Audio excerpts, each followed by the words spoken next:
Thank you for joining me in this episode. My name's Patrick, and I'm Frack. Frickety Frack, We Do Talk Back is a show where I discuss different aspects of fandom and how they relate to the gospel. We're going to be going through an episode of Bleach, Thousand Year Blood War, and connect it to teachings from the Bible. The name of the show comes from my dad, who dubbed my brother and me Frick and Frack since we were kids. So we're going to be covering episode 29 of the Thousand Year Blood War, called The Dark Arm. Now, this is one of those typical episodes in shonen anime where they start moving pieces around on the board for the upcoming fights. Uh, uh, they show a lot about what is coming for the series, how the stakes are being raised, and they also answer some things that a lot of people who've watched Bleach were wondering about all the way since near the beginning of the show or when the manga came out. And so we find out quite a bit about Ukitaki's uh, origin, and we find out that this illness that Ukitaki uh, has been with him ever since he was at least 3 years old, and so his parents are praying to Mimihagi, which is the right arm of the Soul King, and Ukitaki has been a host of it ever since then. And so his illness and all of these different things that have happened to him, his his body's constitution has all been affected because of this. And so then he uses a technique called kamikaki, which turns him into the right arm of the Soul King. And so it's during this time that we find out that because he does that, he's able to hold the Soul King together. Because as Ichigo has slashed through the Soul King's body, uh, you know the the worlds are starting to rumble and things aren't going well. But then Ukitaki does this kamikaki uh, technique and holds the Soul King together for a little while. And so that's one of those great things about this is that we find out about you know his origins and things like that. So it's really great. Then something else interesting happens, which has been teased in the first part of this new season in episode 27 of Shunsui going to talk to Aizen. And so during this, that Shunsui uses three keys to release some of the spiritual pressure of Aizen for a reason. We do not know why yet, but we uh, but Shunsui has a plan apparently. A good chunk of this episode is a flashback of Ukitaki's origin. So we get to see the friendship of Shunsui and Ukitaki form. That starts when they duel with wooden swords in front of Yamamoto, Unohana, and Sasakibe. And so it's really good natured dueling and things like that. And one of the things that I really appreciate about this is that Shunsui notices that Ukitaki is ill, and even though he has kind of like a fit, he never takes it easy on them. And the two of them are both very skilled swordsmen together, and so it's one of those just really great things that to see that Shunsui really respects his friend and doesn't view his illness as a a handicap per se. I mean, he knows it's a problem, but he's also going to be like, you know what? He's here. He's got to be able to do everything at his best. Then the other thing that I really just kind of want to talk about is that Orihime attempts to fix the Soul King. So this happens before Ukitaki does the Kamakaki ritual, and Yuabaha scoffs at them for even to attempt to save this whole king, and even mentions that like Orihime is just a mere human. You think the powers of a mere human could save the Soul King? And so it's just things are in a dire strait. Orihime has always been able to heal things or restore them back to the way they were, but there have been limits on things that she had been able to do. So it's not an all-powerful healing technique, or however you want to kind of a restoration power. I think that's probably a better way to describe it. And so those are the good things that, interesting things that kind of happen in this episode. So let's get to the biblical theme. The biblical theme comes from Romans chapter 12, verse 20 through 21. It says, "To the contrary, if your enemy is hungry, feed him. If he is thirsty, give him something to drink. For by so doing, you will heap burning coals on his head. Do not be overcome by evil, but overcome evil with good." So I chose this verse because of when we look at Ukitaki's origin, and everything that we have seen of Ukitake up until this point. He's been very kind, very gentle. He's very powerful because, I mean, he's a captain for a reason. Uh, and so what ends up happening, what really made me think of this, is that when Ukitake was younger, and at a member of the Soul Reaper Academy, he's walking through a marketplace in the Rukon district, and this ruffian who has a wooden sword on his belt uh, bumps into an old lady and demands for her to apologize.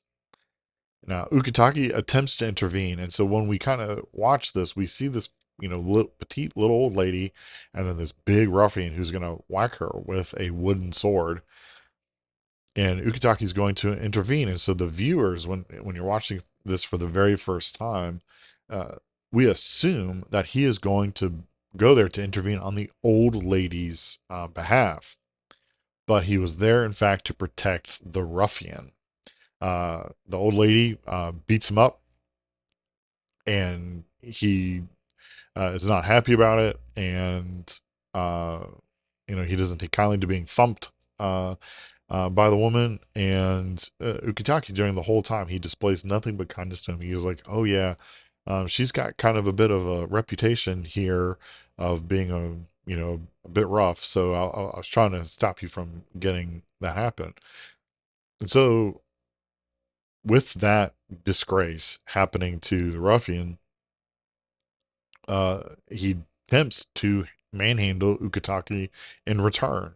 And but he turns all the manhandling that the ruffian's trying to do, that Ukitake turns it into a handshake. Now it's so strong that it leaves a mark, and the ruffian says that he will make Ukitake pay for this later. And then Ukitake, during all this, waves at him, saying he can't wait.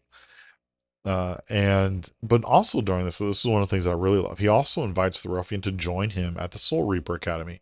He says, like, if you pass and you join the Soul Reapers, then you'll get paid to fight, and then you're going to be thanked for fighting. So it was like, he's trying to find an outlet for the aggressive energy the ruffian has, and on top of it, a lot of times when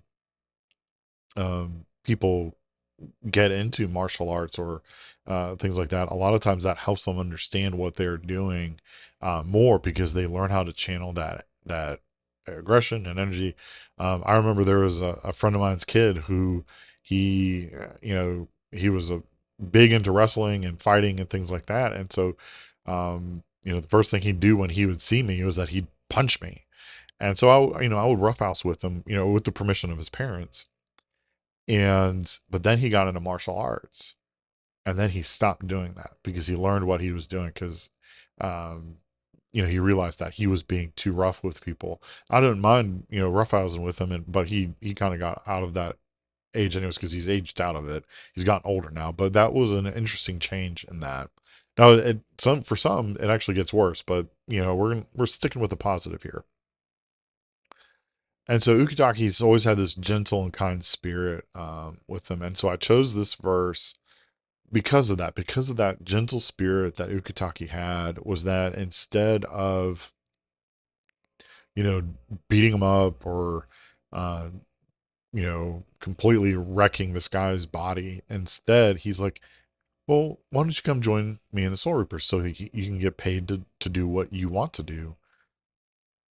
But then he also was like, I was coming to stop you because I knew that you didn't know that she's kind of a handful and she has a tendency to beat people up.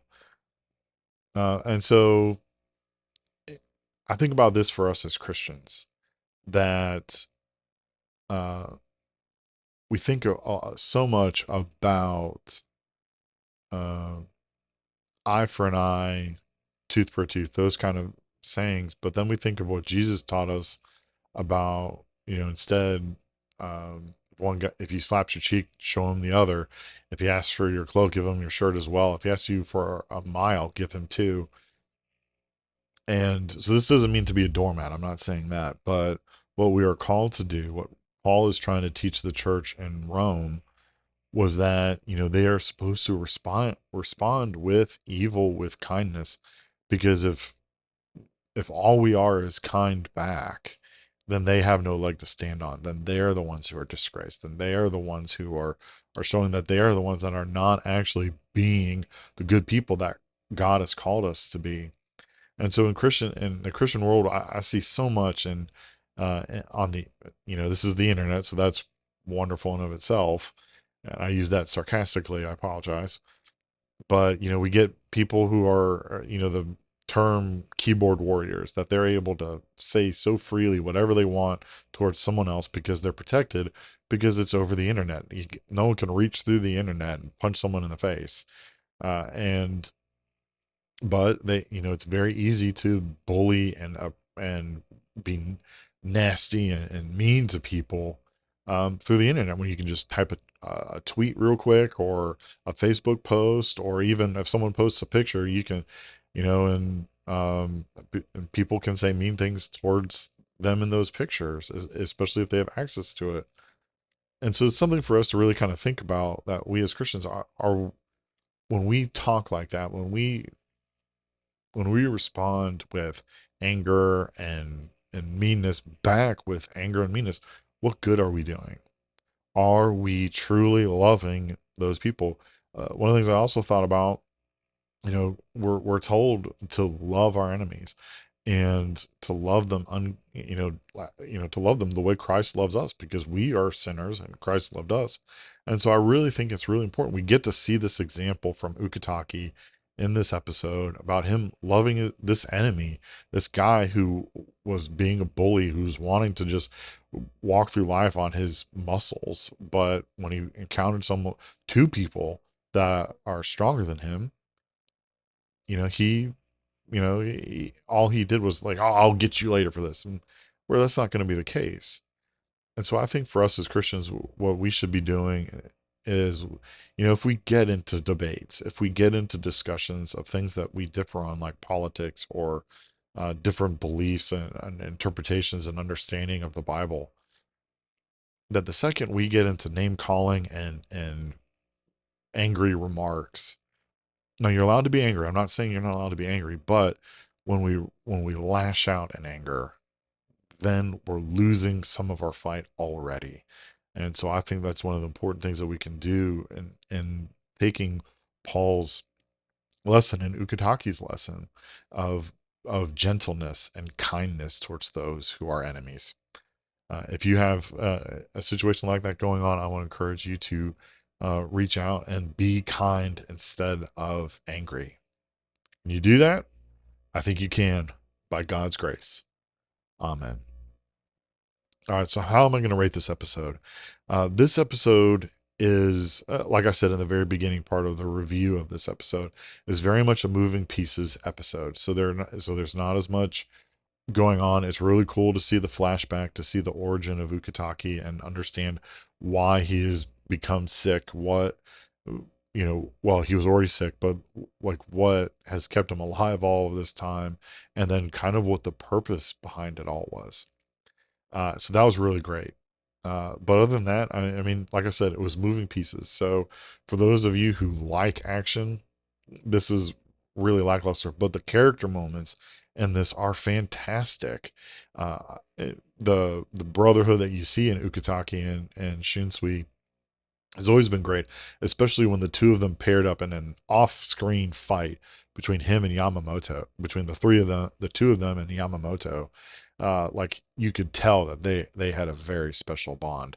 And then on top of it, in the Spada fight, the when Shinsui and Ukitake fight against Espada number one, they they kind of work together in that time, and you can tell their brotherhood in that way. And so it's just really, it's really good, and you see where this comes from. But because of that, it's a solid 4 episode because it's not. There's like I said, there's nothing wrong with it. There's nothing bad, but it's one of those things where it's like, okay, unless you're a huge Ukitake fan, this is not a this isn't an episode for everybody. Well, it's not. It's nothing that you kind of you necessarily want to go back to. So like if you go back through and watch these episodes multiple times, like I've done with Thousand Year Blood War, uh, you know this is one of those times I was like I wouldn't necessarily really watch this episode over again. All right, so anyone with questions for me about the biblical lessons that we talked about in this episode, or other discussion ranging from anime, comics, or just anything in general, feel free to email me at frickityfractalkback@gmail.com, or reach out to me on Twitter at frickityf, or at frickityfrac on Instagram and Facebook and Threads. So please rate, review, and subscribe. Remember that I love you, most importantly, God loves you, and release your Bon Kai.